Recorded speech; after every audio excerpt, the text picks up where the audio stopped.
Alguns dos jutsus mais poderosos de Naruto têm uma característica curiosa. Praticamente todos foram usados só uma vez em todo o mangá, ou pelo menos só vimos uma única vez por completo. E não estamos falando de filler, nem de invenção de anime, é canon puro, cara. Sendo essas técnicas tão únicas ou devastadoras que marcaram com uma única aparição. E nesse vídeo eu vou te mostrar 12 dessas técnicas, que só foram utilizadas uma vez. E claro, dependendo do desempenho desse vídeo, eu posso fazer até mesmo uma parte 2.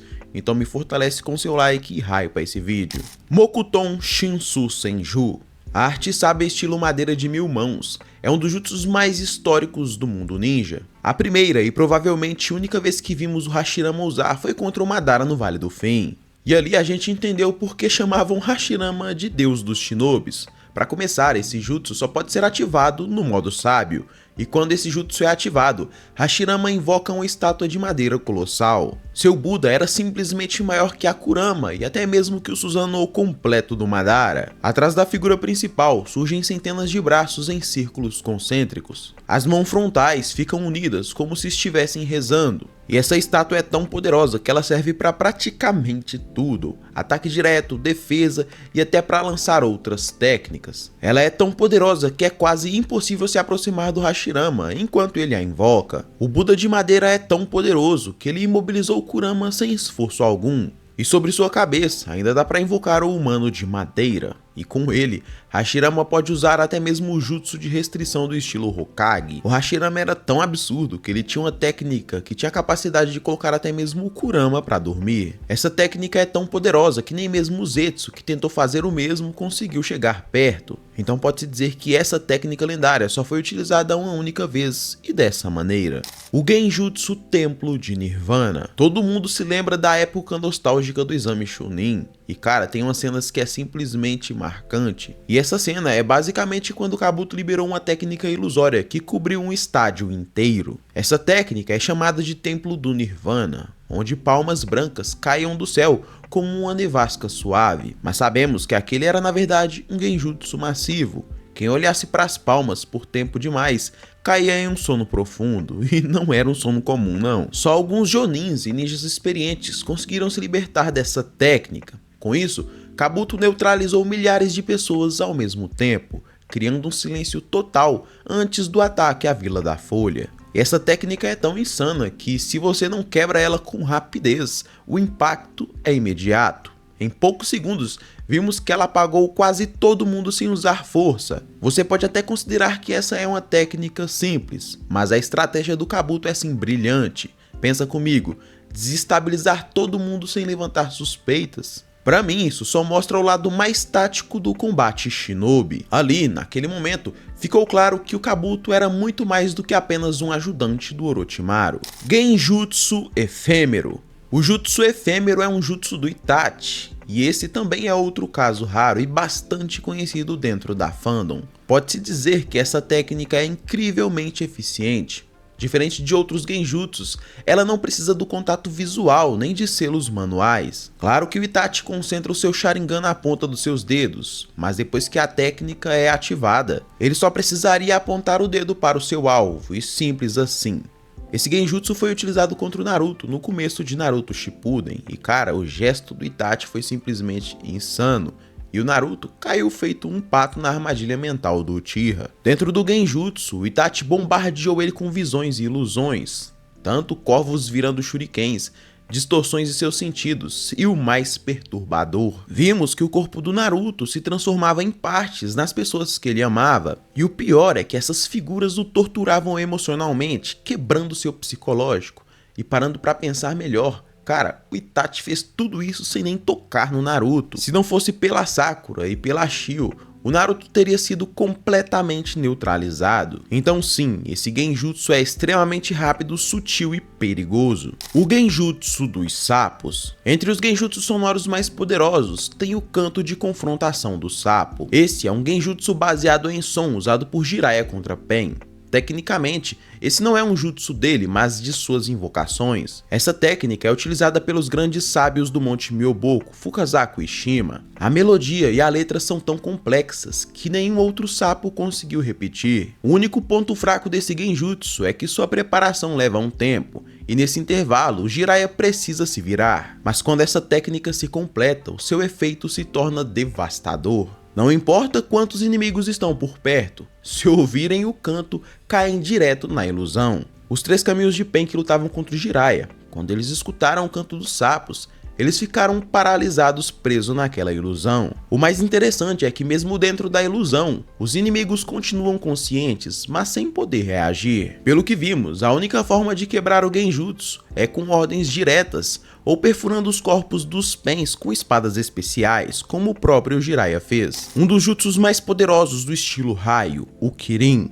Pode-se dizer que esse é um dos jutsus mais letais do Sasuke, onde o Uchiha só precisa atacar o seu oponente uma única vez para derrotá-lo. Diferente de outros jutsus de raio, o Kirin usa a energia natural acumulada nas nuvens de tempestade. Para preparar, o Sasuke lança um dragão de fogo para o céu. Como consequência, ele aquece a atmosfera e muitas nuvens são formadas no processo. Depois disso, vimos que o Sasuke consegue manipular até mesmo os raios nas nuvens. Quando o Sasuke utilizou essa técnica a primeira vez contra o Itachi, ela foi simplesmente absolute cinema. O jutsu foi tão devastador que destruiu praticamente toda a base Uchiha e rachou toda aquela montanha instantaneamente. Até mesmo o Itachi só conseguiu segurar uma parte dos danos daquele ataque, ou seja, mesmo a defesa do seu Susanoo não foi o suficiente para conter todo o dano do Kirin do Sasuke. E o mais insano é que essa técnica gasta pouquíssimo chakra, porque a força vem praticamente da natureza. O único problema é que, assim como a técnica de Jiraiya, essa técnica também precisa de preparação.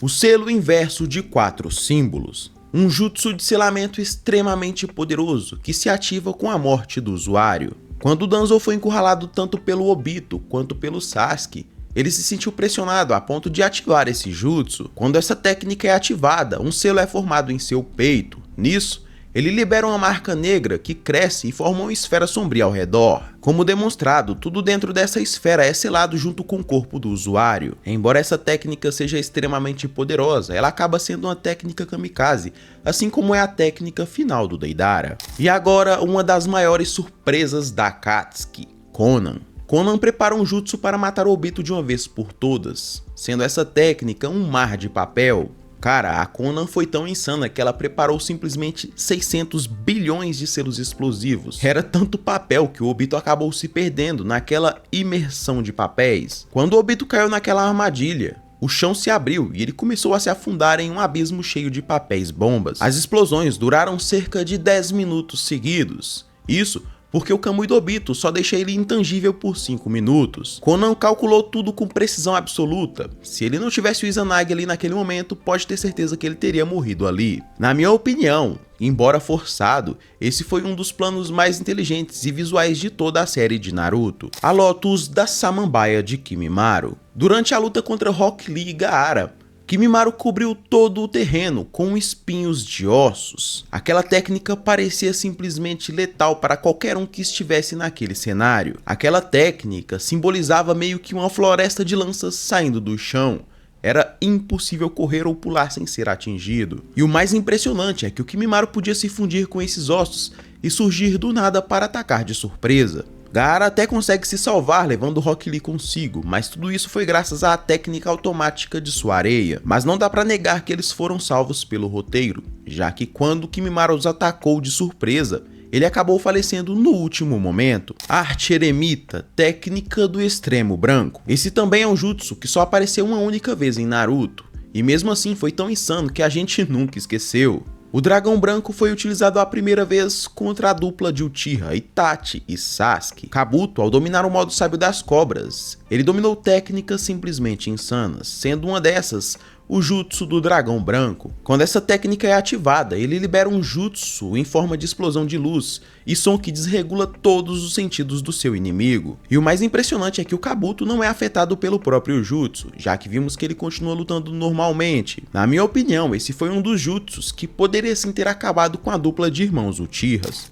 E falando em jutsus absurdos, o dragão espiritual do Nagato é um dos mais esquecidos e mais poderosos. Quando Yahiko morreu, Nagato acabou perdendo o controle, invocando a Gedomazo no campo de batalha. Naquele momento, a estátua atravessou seu corpo com estacas negras, e nisso, ele usou sua vitalidade para utilizar essa técnica. Esse enorme dragão tinha a capacidade de obliterar todos no campo de batalha. Onde ele passava, as almas daqueles que eram tocados pelo dragão eram arrancadas instantaneamente. Pode-se dizer que essa técnica é uma versão mais turbinada do caminho humano. E eu acredito que o Nagato só ficou extremamente debilitado após utilizar essa técnica, porque a Gedomazo realmente utilizou sua vitalidade em vez de utilizar o chakra das bijus, no qual ela não possuía naquele momento.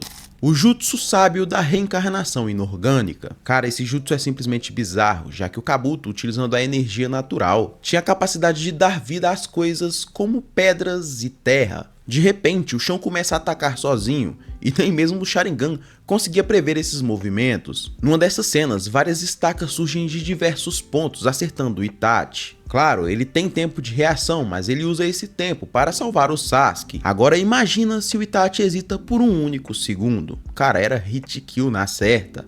E por último, uma técnica que realmente só dava para ser utilizada uma única vez. É simplesmente a técnica mais letal do Deidara. Quando Deidara se viu encurralado pelo Sasuke, onde ele não tinha realmente possibilidades de vitória, ele se viu obrigado a utilizar a sua técnica final.